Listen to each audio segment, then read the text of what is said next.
العالم كله تابع مشاهد عواصف قوية، ثلوج كثيفة وانخفاض حاد في درجات الحرارة في مناطق لم تكن معتادة على هذا النوع من الطقس.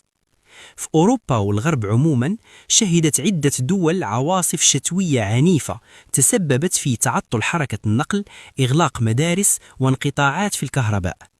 أما في مناطق أخرى من العالم فقد سجلت درجات حرارة منخفضة بشكل قياسي، مع أمطار غازية ورياح قوية أثرت على الحياة اليومية للناس.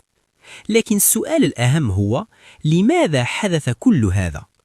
يؤكد الخبراء أن التغيرات المناخية تلعب دورا كبيرا في هذا الطقس المتطرف. اضطراب التيارات الهوائية وذوبان الجليد في المناطق القطبية واختلال التوازن المناخي كلها عوامل تؤدي إلى شتاء أكثر قسوة وتقلبا.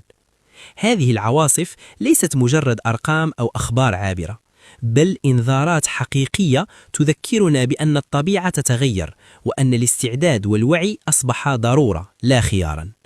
شتاء 2026 كان رسالة واضحة للعالم: الطقس المتطرف أصبح واقعا، وفهم أسبابه هو الخطوة الأولى لحماية الإنسان والبيئة المستقبل.